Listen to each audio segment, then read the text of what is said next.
நான் முதல்ல சொன்னேன், நம்ம தாத்தா முத்துராமலிங்க தேவர்ன மக்கள் பணத்தை எடுக்காத ஒரு தலைவன் அவரு.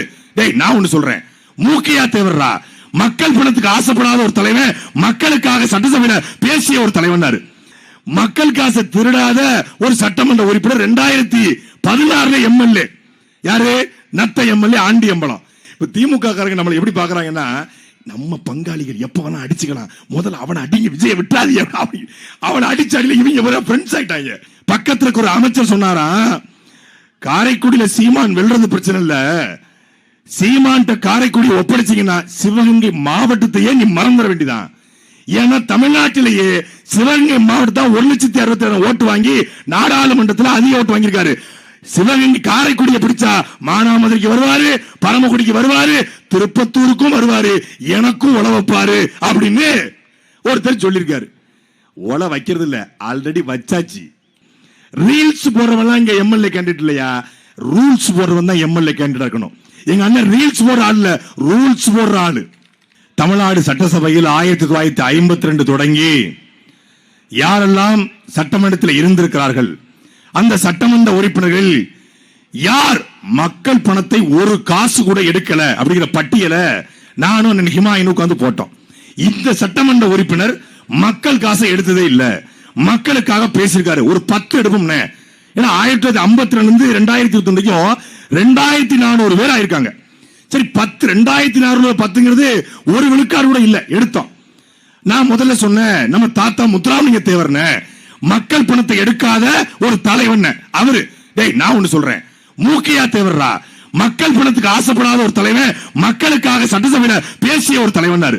நான் அடுத்து சொன்னேன், நம்ம தாத்தா கர்ம வீரர், கிங் மேக்கர், கல்வி கண்கிறந்த காமராஜர் அப்படின்னு அவரு. டேய், நம்ம தாத்தா கக்கன்றா அப்படின்னாரு.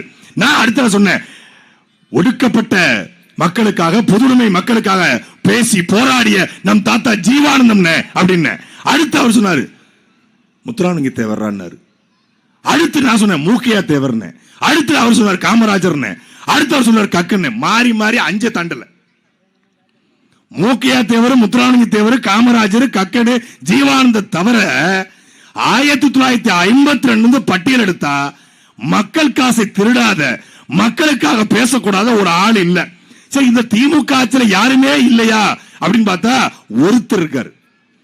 திண்டுக்கல் மாவட்டம் நத்தம் சட்டமன்ற தொகுதியில ஆண்டி அம்பலம் ஒருத்தர்.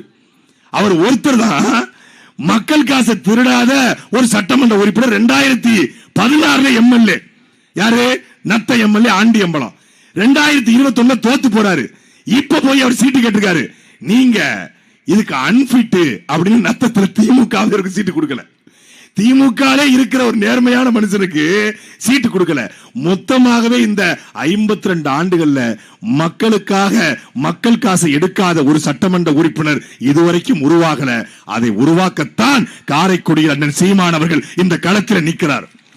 மூக்கையா தேவரும், முத்துராமலிங்க தேவரும், காமராஜனும், கக்கனும், ஜீவானமும் இருந்த சட்டசபையில இந்த 5 மொத்த உருவமாக இந்த முறை காரைக்குடியிலிருந்து சீமான் என்கிற குரல் சட்டசபையிலே ஒலிக்க இருக்கிறது. இது சத்தியம். நான் நிறைய நண்பர்கள் இந்த அமமுக, நம்ம ஸ்லீப்பர் செல் தான் எல்லா இடத்துல இருக்காங்க இல்லையா, அமமுக கூடிய நண்பன்மார்கள், திமுக கூடிய நம்ம செல்ல தம்பிகள், காங்கிரஸ் கூடிய நம்ம ஆட்கள் இருக்காங்க. இப்ப திமுக காரங்க நம்மளை எப்படி பாக்குறாங்கன்னா, நம்ம பங்காளிகள் எப்ப வேணா அடிச்சுக்கலாம், முதல்ல அவனை அடிங்க, விஜய விட்டாதீங்க, அவனை அடிச்சு அடியில இவங்க ஃப்ரெண்ட்ஸ் ஆயிட்டாங்க. ஃப்ரெண்ட்ஸ் ஆகி மத்த இடத்துல நாங்க திமுக தான் போடுவோம், ஆனா காரைக்குடியில எங்க ஓட்டு தப்பி கூட மாங்குடிக்கு விடாது, அது எங்க அண்ணனுக்கு தான் முடிவெடுத்தான்.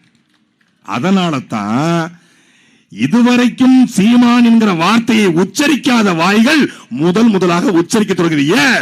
சீமான் ஏறி வராரு. பக்கத்துல ஒரு அமைச்சர் சொன்னாரா, காரைக்குடியில சீமான் வெல்றது பிரச்சனை இல்ல, சீமான்ட்ட காரைக்குடி ஒப்படைச்சீங்கன்னா சிவகங்கை மாவட்டத்தையே நீ மறந்துட வேண்டியதான். ஏன்னா தமிழ்நாட்டிலேயே சிவகங்கை மாவட்டம் 1,67,000 ஓட்டு வாங்கி நாடாளுமன்றத்தில் அதிக ஓட்டு வாங்கியிருக்காரு. சிவகங்கை காரைக்குடியை பிடிச்சா மானாமதுரைக்கு வருவாரு, பரமக்குடிக்கு வருவாரு, திருப்பத்தூருக்கும் வருவாரு, எனக்கும் உழ வைப்பாரு அப்படின்னு ஒருத்தர் சொல்லியிருக்காரு. உழ வைக்கிறது இல்ல, ஆல்ரெடி வச்சாச்சு. ஆல்ரெடி 10 எரிஞ்சுக்கிட்டு இருக்கு. காரைக்குடியில அண்ணன் சீமானி வெற்றி எவனும் தடுக்க முடியாது. ரீல்ஸ் போடுறவெல்லாம் இங்க எம்எல்ஏ கேண்டிடேட் இல்லையா, ரூல்ஸ் போடுறவன் தான் எம்எல்ஏ கேண்டிடேட் இருக்கணும். எங்க அண்ணன் ரீல்ஸ் போடுற ஆள், ரூல்ஸ் போடுற ஆளு.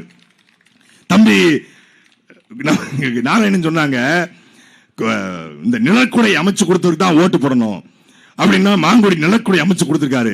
நிலக்குடை அமைச்சு கொடுத்தா ஓட்டு போடணும்னா ரொம்ப நேரமா நிழலை கொடுக்குது இந்த மரம் தான். மரத்துக்கு ஓட்டு போடலாமா?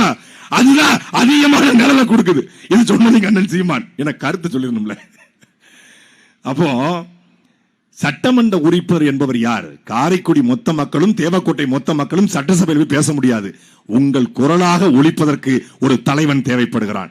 மன்னன் மாங்குடி அவர்களோ, அண்ணன் தேர்போகி பாண்டியவர்களோ, தம்பி பிரபு அவர்களோ சட்டசபைக்கு போனால் என்ன நடக்கும்? அண்ணன் சீமான் சட்டசபைக்கு போனால் என்ன நடக்கும் என்பதை அறிவார்ந்த தேவக்கோட்டை மக்கள் சிந்தித்து பாருங்கள்.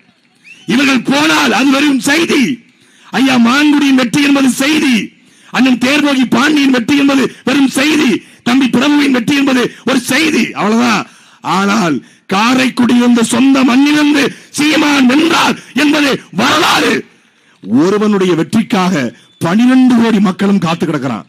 12 கோடி தேசியமும் ஒருவன் வெற்றிக்காக ஆஸ்திரேலியாவில், அமெரிக்காவில், ஐரோப்பாவில், பின்லாந்துல, ஹாலந்துல, போலந்துல, லண்டன்ல எல்லா நாட்டிலும் இருந்தும் ஒற்றை குரல் எப்படியாவது சீமானை ஜெயிக்க வச்சிருங்க என்று சொல்றாங்க. அது எங்க கையில் இல்ல, தேவக்கோட்டை மக்கள் உங்கள் கையில் இருக்கிறது. நான் ஓட்டு போட முடியாது. கட்சி கூட்டத்துக்கு வர்ற மக்களுக்கு பணம் கொடுத்து பார்த்திருப்பீங்க, வாக்குச்சாவடி முகவர்களுக்கு பணம் கொடுத்து பார்த்திருப்பீங்க. ஒரு கட்சியின் தலைவன் பேசிக் கொண்டிருக்கிறான், ஒரு சின்ன பிள்ளை ஓடி வந்து உண்டியல கொடுத்து, பெரியப்பா விட்டுறாதீங்க, உங்களுக்காக நாங்க இருக்கிறோம் என்று சொல்லுகிற ஒரு தலைவனை இந்த நிலம் இப்பதான் பாக்குது. திரள் நிதி என்று கிண்டல் பண்ணா ஒரு ஐடி ஊழியன் அண்ணன் சீமான் பேசிக் கொண்டிருக்கிறார். வண்டியை ஓரமா நிப்பாட்டான், பாக்கெட்ல கையை விட்டு 5000 பணத்தை எடுத்து, அண்ணா நாங்க இருக்கோம் நீ விட்டுறாத என்று கேட்டா அவர் விட மாட்டாரு. தேவக்கோட்டை மக்கள் நீங்க விட்டாதீங்க. உங்ககிட்ட உங்கள் பிள்ளைகள் இருக்கிற ஒரே ஒரு கோரிக்கை, 1952 தொடங்கி தொடர்ச்சியாக திமுக, அதிமுக, காங்கிரஸ் என்று மாறி மாறி 6 முறை காங்கிரஸ் இந்த இடத்தை ஆண்டுகிறது. பக்கத்துல தேரலூர் கிராமம், காலையில பரப்புரைக்கு போயிருந்தோம். அந்த கிராமத்துல அடிப்படை தேவை, அடிப்படை தேவைன்னா அந்த ஒருத்தர் சொல்லுவாரு, எங்க சோறு தண்ணிக்கு இல்லாம கூட இருந்துடலாங்க, ஆனா அடிப்படை தேவை இல்லாம இருக்க முடியாதுங்க. அது மாதிரி அடிப்படை தேவை இல்ல. சோறு தண்ணிங்கிறது அத்தியாவசியம். அடிப்படைங்கிறது பள்ளிக்கூடம், மருத்துவமனை, அதே போல ஒரு ஊருக்கு தேவையான சாலை, மின்சார வசதி, இதெல்லாம் அடிப்படை. அந்த அடிப்படை தேவைகள் கூட இல்லாமல் தேரலூர் மட்டுமல்ல பல்வேறு கிராமங்கள் இருக்கிறது. இதே தேவக்கோட்டை ஒன்றியத்துல கொடூர் அப்படிங்கிற கிராமம், தர்மன் ஒருத்தன், யாரு கொடூர்ல தர்மன் ஒருத்தன் 200 ஏக்கர்ல அங்களுடைய குளத்து மண் அள்ளிக்கிட்டு இருக்கான். பல பேர் புகார் சொன்னாங்க, தர்மம் அள்ளிக்கிட்டே இருக்கட்டும், மே 4ஆம் தேதிக்கு போய் அண்ணன் சீமான் வர வேண்டாம், சீமான் கார் நின்னா போதும், தர்ம அந்த பக்கம் ஓடி போவான். ஆத்துமணல் கொள்ளையோ, கனிமோல கொள்ளையோ, மலை கொள்ளையோ காரைக்குடிக்குல ஒரு பிட்டை கூட எடுக்க முடியாது. இது எங்கள் தேர்தல் வாக்குறுதி. காரைக்குடியை அவன் எல்லாம் சொல்ல, காரைக்குடியில ஓட்டு இல்ல, காரைக்குடியில அவருக்கு வீடு இல்ல. அவர் காரைக்குடிக்கான தலைவன் இல்ல, தமிழ் குடிக்கான தலைவன். பண்ணையாருக்கு தான் ஊருக்கு வீடு இருக்கும், பாமரனுக்கு எங்கேயும் வீடு இருக்காது. எங்க அண்ணனுக்கு எங்கேயுமே வீடு இல்ல. ஆனா சிவகங்கை என்றால் யார்? வேலுநாச்சியார். சிவகங்கை என்றால் மருதுபாண்டியர். சிவகங்கை என்றால் வேலுநாச்சியார், மருதுபாண்டியர் எப்படி அடையாளமோ அப்படி சிவகங்கை என்றால் சீமான் என்பதும் ஒரு அடையாளம். எங்க அண்ணனை தாண்டி மண்ணின் மகன் வேற யாரா? அண்ணன் கவுண்டமணி படத்துல வடக்குப்பட்டி ராமசாமிக்கு பணம் கொடுத்திருப்பாரு. அவர் பணம் வரலன்னு, பணத்தை எப்படி வாங்கணும்னு நரி மூஞ்சில முழி பணம் வந்துரும் பாப்ல. நரிக்கு நான் எங்க போறேன், உன் கூடவே தான் ஒரு நரி இருக்குல்ல, அது மூஞ்சில முழின்னு சொல்லிடுவாரு. உடனே அவர் போய் செந்தில கூப்பிட்டு நரி ஒரு தடவை ஊழ விடுறாம்பாரு. இவர் ஊழ விடுவாரு. அவனே சக்சஸ், வடக்குப்பட்டி ராமசாமி கொடுத்த பணம் வந்துடும். இப்ப எங்களுக்கு எங்க அண்ணன் சீமான் சக்சஸ், ஏன்னா கார்த்தி சிதம்பரம் நரி ஊழலிட்டுச்சு, அதனால சக்சஸ். நரி ஊருக்குள்ள வரதே தப்பு, இது ஊழலிட்டு வர வருது. ஏன் மேல ஏறி வந்து கொண்டிருக்கிறோம்? தமிழ்நாட்டு அரசியல்ல எவங்குடையும் கூட்டணி வைக்காம, எவங்குடையும் சமரசம் செய்யாம அதிமுக கூட போயிருந்தா 40 சீட்டு, துணை முதலமைச்சர் 4000 கோடி. திமுக கூட போயிருந்தா அங்க சேர்த்துக்குவாங்க. ஏன்னா அவங்களுக்கு வெக்கமான சுடு சொல்ற எதுவும் கிடையாது, வாங்க சீமான்வாங்க, சேர்த்துக்குவாங்க. 30 சீட்டு கொடுப்பாங்க. ஏன்டே பேரம் பேசுனாங்க, நானும் அண்ணன் தேவான்லாம் வரும்போது, if your brother come to our alliance we will take Bhagavan aarti, You against TMK, we against TMK, we will combine, we will throw TMK. If you give 2 hours, we will convince him. 15 வருஷமா கூட வந்து எங்களாலே convince பண்ண முடியல, நீ 2 ஹவர்ஸ்ல பண்ணிடுவியா? அண்ணன் என்ன கூப்பிட்டு என்னடா பகவான் ஆர்த்தியா போயிடாத, அதோட முடிச்சு விட்டுருவாங்க. ஐயா ஸ்டாலின் சொன்னார்ல இப்படி, அது மாதிரி முடிச்சுட்டு போயிருவாரு. சமரசம் செய்யல, நாங்கள் தனித்து நிற்கிறோம். எப்படி? தேசிய கட்சியோட திராவிட கட்சியோட கூட்டணி வைக்க மாட்டேன், என் தம்பி தங்கைகளை ஏமாற்ற மாட்டேன்னு எங்க அண்ணன் தனிச்சு நிக்கிறாரு. அங்க ஒருத்தர் நானும் தனிச்சு நிக்கிறேன், நானும் பெரிய அரசியல்வாதி தான், நானும் பெரிய ரவுடி தான், நான் ரவுடியா ஃபார்ம் ஆயிட்டேன்ங்கிற மாதிரி நான் பொலிட்டிஷியனா ஃபார்ம் ஆயிட்டேன். எப்படி? மார்ச் மாசம் 23ஆம் தேதி தேர்தல் பரப்புரை எங்க அண்ணன் தொடங்கினாரு திருத்தணியில. 233 தொகுதிக்கும் சென்று தன் தொகுதியான காரைக்குடிக்கும் வந்திருக்கிறார். ஒரு நாளைக்கு 8 பொதுக்கூட்டம், காலையில 10 மணிக்கு ஆரம்பித்து மாலை 10 மணி தாண்டி 10:20க்கு பேசி 15 வழக்கு வாங்கியிருக்காப்ல. இந்த தேர்தல் பிரச்சாரத்தில் மட்டும் இருங்க, உங்களுக்கு சேர்த்தானே பேசிக்கிட்டு இருக்கேன் அப்படி ஒரு 10 வழக்கு. 10 கூட்டத்திலும் திமுகவை விமர்சிக்கல, அதிமுக விமர்சிக்கல, ஐயா ஸ்டாலின் விமர்சிக்கல, எடப்பாடி விமர்சிக்கல. காடு வளம், கனிம வளம், நீர் வளம், நிலவளம், பள்ளிக்கூடத்தை எப்படி கட்டுவேன், மருத்துவமனை எப்படி உருவாக்குவேன், தற்சார்பு பொருளாதார கொள்கையில நிலமும் வளமும் சார்ந்த தொழிற்சாலை எப்படி உருவாக்குவேன், எப்படி கடனை அடைப்பேன், என் பெண் பிள்ளைகளுக்கு எப்படி பாதுகாப்பு கொடுப்பேன், காவலுக்கு 8 மணி நேர வேலை, பெண் காவலுக்கு 6 மணி நேர வேலை, சுழற்சி முறையை வேலை வாய்ப்பு, குறைந்தபட்ச சம்பளம் 25,000 ரூபாய், ஆடு மாடு மேய்த்தல் அரசு வேலை, விவசாயம் அரசு வேலை, எல்இடி திரையில போட்டு காட்டுறது மக்களுக்கு புரியல. பிரதீப் ரங்கநாதன் பாராட்டுறான். எனக்கு இந்த இன்ஸ்பிரேஷன் வந்து எங்க அண்ணன் சீமான் கிடைச்சு நடிகர் பிரதீப் ரங்கநாதன் பாராட்டுறாரு. ஒட்டுமொத்தமான தமிழ்நாடும் கூர்ந்து கவனிக்குது. எந்த தலைவனாலும் விமர்சிக்க முடியாத தலைவரா வராரு கூட்டணி வைக்காம. ஆனா அங்க அவரு காங்கிரஸ் கூட பேசி, தேமுதிக கூட பேச்சுவார்த்தை நடத்தி, ஐயா ஓபிஎஸ் கூட பேசி, அண்ணன் டிடிவி கூட பேசி, அப்புறம் கம்யூனிஸ்ட் கூட பேசி, அண்ணன் விசி கட்டி டிடிவி கூட திருமாவளவன் கூட பேசி, எல்லாரு கூடயும் பேசி யாரும் வரலன்னு நான் தனிச்சு நிக்கிறேன். அது பேர் தனிச்சு நிக்கிறது, தனியா நிக்கிறது. நாங்க நிக்கிறது தனிச்சு. நீங்க எல்லாரு கூடயும் பேசிட்டு இப்போதைக்கு ஒரு தனிச்சு அல்ல, அது தனியா.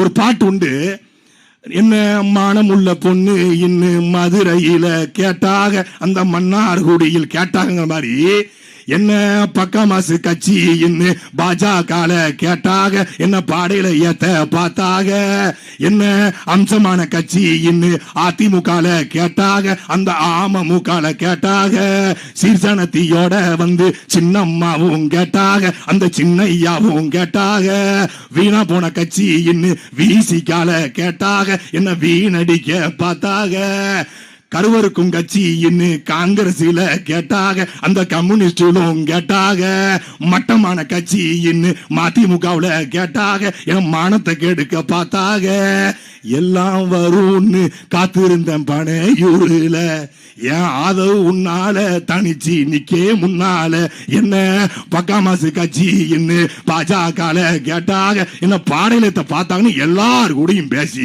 ஆட்சியிலும் பங்கு அதிகாரத்திலும் பங்கு. நம்மளை நம்பியும் சில பேர் வருவாங்க இல்லையா, அதுக்கான சூழல் வரலாம் இல்லையா, அவங்களை நம்ம மதிக்கணுமா இல்லையா அப்படின்னு நீங்க பொறுத்தவரை கிரண் மாதிரி மாமாக்கு வயசாயிடுத்து இல்லையா, மாமாவோட சுவர்ல ஏற முடியாது இல்லையா அப்படின்னு பேசி டயலாக் போற சினிமா இருந்து எப்படி ஆட்சியை கொடுப்ப, நல்லா இருப்போம் நல்லா இருப்போம் எல்லாரும் நல்லா இருப்போம். எப்படி உங்க பொண்டாட்டி பிள்ளை நல்லா இருக்க மாதிரியா? எப்படி நல்லா இருப்பிய? ஒரு தலைவன் கனவு காண்கிறான். என்ன கனவு? பசிக்கு அழாத குழந்தை, கல்விக்கு ஏங்காத மாணவன், வேலைக்கு அலையாத இளைஞன். இது என் கனவு இந்தியா என்கிற பகத்சிங் கண்ட கனவை காண்கிற தலைவன் எங்களுடைய அண்ணன் செந்தமிழன் சீமான். சாதியாலும் மதத்தாலும் திராவிடத்தாலும் ரசிக மனப்பான்மையும் பிரிந்து கிடந்த எங்களை தமிழன் என்று திரட்டிய தலைவன் காரைக்குடிக்கு உங்களை நம்பி வந்திருக்கிறான். நடிகன் வருவான், மண்டி போடுவான். நீ பழனிக்கே பால் காவடி தூக்கினாலும் நடக்காது ராஜா. சினிமாவிலிருந்து சிஎம் கனவோடு வருத்தம் வந்தான். அவனை பிரபாகரன் பிள்ளைகள் சீமானின் தம்பிகள் ஓட ஓட விரட்டினார்கள் என்கிற வரலாறு எழுதப்பட இருக்கிறது. தமிழ் தேசியத்துடைய வரலாறு இந்த 2026 துவங்க இருக்கிறது. 2ஆம் எண்ணிலே இருக்கிற அண்ணன் சீமானை முதல் இடத்துக்கு கொண்டு வர வேண்டியது தேவக்கோட்டை மக்கள் உங்களுடைய பொறுப்பு, காரைக்குடி மக்களுடைய பொறுப்பு. இந்த முறை ஏர் சுமக்கும் விவசாயி சட்டமன்றத்திலே ஒலிக்கும். நன்றி, வணக்கம். நாம் தமிழர், தமிழ்தாய் வாழ்க, அண்ணன் சீமான் வெல்க.